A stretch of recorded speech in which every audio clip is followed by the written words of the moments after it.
Salut les potos, alors aujourd'hui on se retrouve pour l'épisode 7 des aventures de notre petit coquin Denji. C'est parti. On retrouve Denji qui a sauté dans le démon de la peur en gros et qui a déclenché sa transformation en Chainsaw Man. Et là il commence à le taillader, c'est slash par-ci par-là. Et t'as derrière la musique de l'Ending 3, on se rappelle bien là, la musique assez endiablée qui joue en arrière. Et t'as un Denji en fait qui prend un certain plaisir à tailler le démon. Il s'amuse, il dirait qu'il prend pied à faire ce qu'il est en train de faire. Et ce qui nous ramène en même temps à Himeno qui a un flashback en regardant la scène du monsieur qui lui a apporté Haki. Et le même monsieur qui lui a apporté Haki, en fait, s'avère être le maître à Himeno.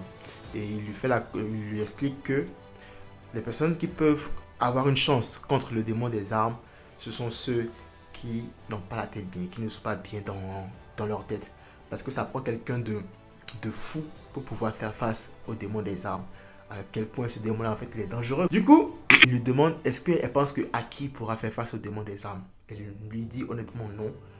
Parce que Haki n'est pas forcément fou dans la tête en plus. C'est Haki, c'est quelqu'un de posé, de calculé, qui a la tête sur les épaules et qui fait les trucs de façon quand même soignée et ordonnée. C'est pas le genre de knucklehead qui va juste avoir un boulon au moins dans la tête et qui va juste faire ce qu'il a envie de faire, non. Et son maître lui met en garde en fait. Il lui dit que, écoute, fais attention parce que tu sais vois, tous tes partenaires qui sont déjà morts, c'était des gens dans le même style, dans le même comportement que Haki. Du coup, fais très attention à Haki. Et donc, Himeno, avec ce conseil-là en tête, décide d'essayer de faire abandonner Haki, de faire passer Haki dans le privé. Parce que c'est donc que dans le privé, c'est moins dangereux que dans le secteur public. Donc, elle essaie de faire ça, mais Haki refuse. Haki lui veut clairement détruire le démon des flingues. Après, on le comprend aussi, hein, le démon des flingues à l'origine de la mort de ses parents. Donc, mon cher ami Haki veut prendre sa revanche, clairement. Du coup, on revient maintenant dans la scène où tu as Denji en fait qui commence à perdre un peu du terrain parce que il manque de sang et que ses tronçonneuses ne peuvent pas se rétracter.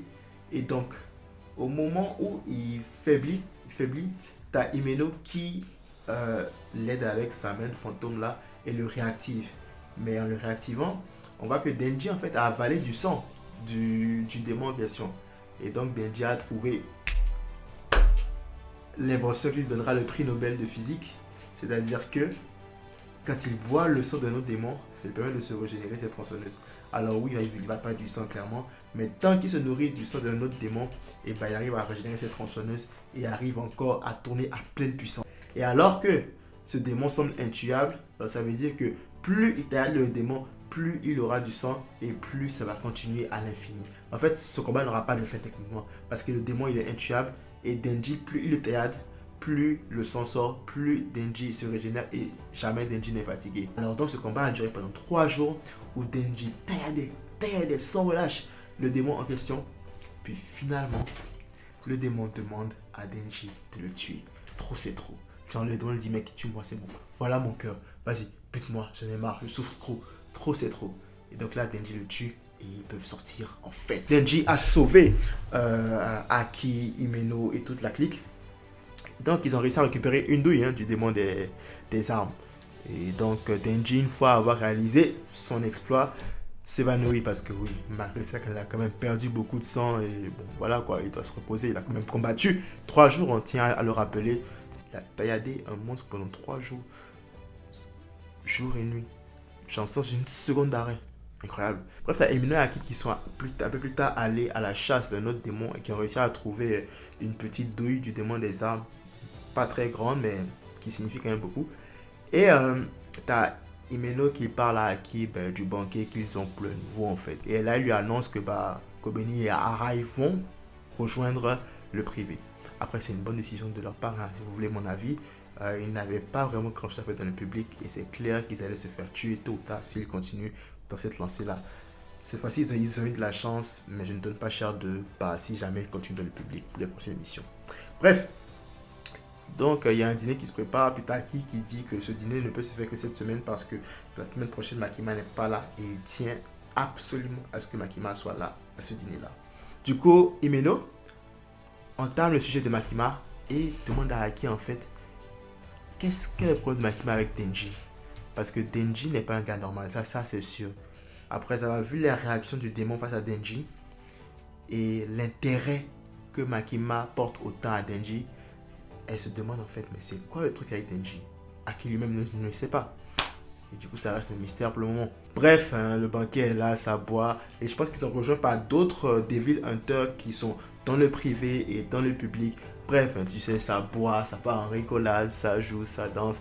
T'as Power qui fait des blagues à tout bout de champ. D'ailleurs, la personne qui fait la voix de Power, franchement, elle est géniale. Elle est ultra performante.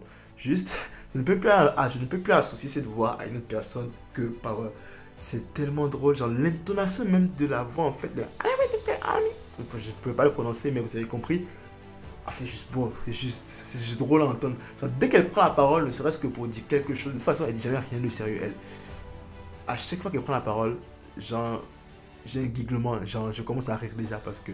Alors qu'elle n'a même pas entendu ce qu'elle a dit, hein, mais dès qu'elle prend la parole, je pars à rire. Là, pendant le dîner, elle faisait un concours de QI avec deux des Devil Hunters qui étaient aussi avec eux. Et là, chaque fois que la Devil Hunter lui disait, ah tiens, moi j'ai un tel QI, tel a un tel QI, il disait, ah non, moi mon QI est plus élevé. Finalement, elle est arrivée à un QI de 5000. T'as Denji hein, qui n'oublie pas ce que Mino lui doit. Denji, tu ne blagues pas avec ses promesses. Donc, il dit à Imeno, écoute Imeno, on fait comment pour le bisou, tu sais, hein, tu sais que, c'est quoi, genre, mon bisou. Et là, elle lui dit, oh, mais non, t'inquiète, faut que je bois encore assez. Et tu auras ton bisou. T'inquiète pas du tout, t'inquiète pas, tu auras ton bisou. Ok, tranquille. Et là, on remarque que Himeno et l'alcool, c'est genre, ça fait deux. Elle, apparemment, qu'elle boit d'alcool, elle devient friendly avec tout le monde, elle embrasse tout le monde. En fait, Himeno, c'est la personne avec qui tu ne veux pas boire à côté, quoi, tu vois. Sauf si tu es un profiteur. Donc, t'as Denji qui pense à haute voix hein, par rapport à son bisou. Il est déjà excité. Hein. Il est déjà excité et il dit waouh, j'aurai mon premier bisou. Waouh, génial. Et là, t'as quelqu'un qui lui demande quel bisou. Et c'est Makima qui vient d'arriver. Oh là là là là, mon Denji est dans la merde. Mon Denji est dans la merde là maintenant. Il a d'un côté la meuf qu'il combat depuis très longtemps et d'un autre côté une meuf qui va lui promettre un bisou et il aura un bisou garanti, ça c'est sûr. Et donc là, mon Denji passe en mode charo, il commence à réfléchir, il calcule, il se dit ah merde, comment je fais? D'un côté, je ne veux pas que Makima me voie en train d'embrasser l'autre. Et de l'autre côté, bah, je dois prendre mon bisou obligé. Genre, j'aurai mon bisou, ça c'est clair. Donc là, il change de sujet pour détendre l'atmosphère en brandissant son exploit, comme quoi il a pu récupérer une douille de balle. T'as Aki qui prend Makima sur le fait et qui lui demande en fait c'est quoi le truc avec Denji. Il y a clairement un secret là que Makima cache. Clairement. Il y a clairement un secret par rapport à Denji qu'elle cache. Mais elle a gardé son sang-froid. Elle boit sa bière et elle dit à Aki, je te dirai le secret de Denji si tu parviens à me battre à boire la bière. C'est-à-dire que si tu arrives à boire de bière plus que moi, je te dirai le secret de Denji. Aussi simple que ça. Bah, Himeno aussi rentre dans le coup et dit allez, vas-y, ouais, moi aussi je veux pouvoir faire ce concours de bière là aussi. Et quelques minutes après, on voit Himeno et Aki qui sont explosés. Et t'as Makima, tranquille, pépère, rien, comme si de rien n'était. Faut se méfier de cette fille-là. Cette fille-là, vraiment, il y a quelque chose. C'est incroyable, en fait. Elle fait tout. Je sais pas par où commencer. Mais en tout cas, cette fille-là, il y a un truc qu'elle a et on n'est pas prêt pour ça. Et là, bien sûr, t'as Himeno qui se lève et qui embrasse notre Denji devant tout le monde. Même Makima est genre, oh my. Ok. Et Denji, donc, savoure le baiser. Hein. Il savoure le baiser pour le coup. Parce que son premier baiser, il essaie de savourer, de profiter de chaque instant. Quand soudain, il sent que hein, il y a un truc chaud. C'est pas une langue, ça. C'est pas visqueux comme une langue. Le truc est visqueux. Et là, on voit que, en fait, Himeno a vomi dans la bouche à Denji.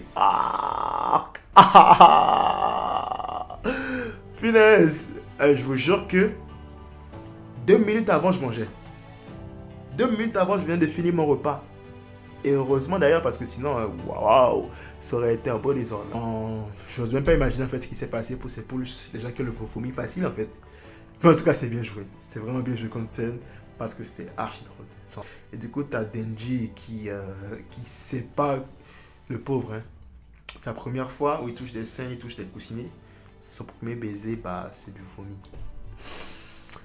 il ne peut pas avoir un truc normal pour une fois un autre gars, Denji. En tout cas. Et là, tu as un flashback de Denji et de Pochita.